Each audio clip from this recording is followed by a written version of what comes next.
अस्सलामु अलैकुम वरहमतुल्लाहि वबरकातुहू। उम्मीद करती हूँ आप सब खैरियत से होंगे। अल्लाह ताला आपको खुश और आबाद रखे। आज मैं आपके लिए लेके आई हूँ बीफ पाए की रेसिपी, जो कि बहुत ही मज़ेदार बनते हैं और सर्दियों में खाने का इसका जो है मज़ा ही दो और होता है। मतलब कि अगर सर्दियों में ये बहुत ही मज़े के बनाए हों तो जो है मज़ा ही दुबाला हो जाता है। तो आज हम आपके साथ जो है बीफ पाई की रेसिपी शेयर करेंगे। तो चलिए हम स्टार्ट करते हैं और आपको दिखाते भी हैं और बताते भी हैं कि हम ये बीफ पाई जो है कैसे बनाएंगे और इसमें क्या क्या डलेगा। बिस्मिल्लाहिर्रहमानिर्रहीम। तो चलिए हम स्टार्ट करते हैं। यहाँ पे ले लिया है मैंने प्रेशर कुकर और यहाँ पे लिए हैं मैंने पाए। आज हम बहुत ही मज़ेदार से पाए बनाएंगे। तो पाए के लिए मैंने यहाँ पे 2.5 किलो पाए लिए हैं। इनको बहुत ही अच्छी तरह साफ़ कर लिया है और सारे पाए हम प्रेशर कुकर में डालेंगे। बिस्मिल्लाहिर्रहमानिर्रहीम। और जो है इसके बाद हम इसमें क्या डालेंगे, यहाँ पे मैंने तकरीबन 4 अदद जो है दरमियाने साइज़ के प्याज लिए थे। इनको काट लिया है क्योंकि जो पाए में मसाला है वो इन्हीं चीज़ों से बनेगा। तो बिस्मिल्लाहिर्रहमानिर्रहीम ये सारे प्याज हम इसमें ऐड कर देंगे। प्याज़ों को आपने बारीक बारीक काटना है ताकि जो मेल्ट जल्दी हो जाए। तो यहाँ पे मैंने लिए थे 2 अदद दरमियाने साइज़ के टमाटर। इनका छिलका और बीज रिमूव कर दिए हैं। तो ये भी हम इसमें ऐड करेंगे। बिस्मिल्लाहिर्रहमानिर्रहीम। और इसके बाद हम क्या ऐड करेंगे, यहाँ पे लिया है मैंने तकरीबन यानी कि 2.5 टेबल स्पून मैंने लिया है अदरक लहसुन का फ्रेश। इसको मैंने कूट लिया है, ये भी इसमें हम ऐड कर देंगे। बिस्मिल्लाहिर्रहमानिर्रहीम। और इसके बाद यहाँ पे लिए हैं मैंने 4 से 5 अदद सब्ज़ मिर्चें ली थी। सब्ज़ मिर्चें बाद में भी ऐड होंगी, लेकिन इससे जो है बहुत ही मज़ेदार सा स्पाइसी सा इसमें एक टेस्ट आएगा। तो ये भी हम इसमें ऐड कर देंगे। बिस्मिल्लाहिर्रहमानिर्रहीम।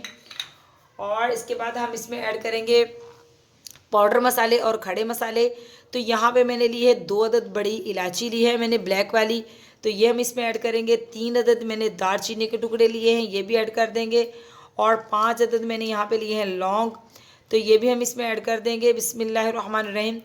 यहाँ पे लिया है मैंने 2 टेबल स्पून मैंने 1.5 टेबल स्पून मैंने लिया है नमक और हाफ़ टी स्पून मैंने हल्दी ली है और 1.5 टी स्पून मैंने ली है लाल मिर्च। तो ये भी हम इसमें ऐड कर देंगे। बिस्मिल्लाहिर्रहमानिर्रहीम। अपने जायके के मुताबिक आप कम ज़्यादा कर सकते हैं। और ये सारी चीज़ें जाएंगी। बाकी कुछ मसाले हम जो है पक जाने के बाद ऐड करेंगे। वो क्या क्या मसाले होंगे वो भी आपको बताएंगे। तो अब मैं इसमें करूँगी पानी ऐड। बिस्मिल्लाहिर्रहमानिर्रहीम। यहाँ पे हमने इतना पानी डालना है कि जिसमें जो पाए हैं वो डिप हो जाए। तो इनको हम बहुत ही अच्छी तरह मिक्स करेंगे, बहुत ही अच्छी तरह हम मिक्स कर देंगे इनको। और अब लगाएंगे हम प्रेशर कुकर का ढक्कन और इसको तकरीबन जो है हम 30 से 40 मिनट तक जो है इसको हम सीटी लगाएंगे। तो देखिए यहाँ पे मैंने प्रेशर कुकर का ढक्कन लगा दिया है। अब हम इसको तकरीबन मैंने आपको कहा है कि 30 से 40 मिनट तक हम इसको सीटी पे रखेंगे, क्योंकि ये बड़े पाए हैं बीफ पाए, तो इनके लिए जो है इतनी टाइमिंग जो है बेस्ट है। तो अब हम आपसे मिलेंगे 40 मिनट बाद और आपको दिखाएंगे इसकी क्या कंडीशन है।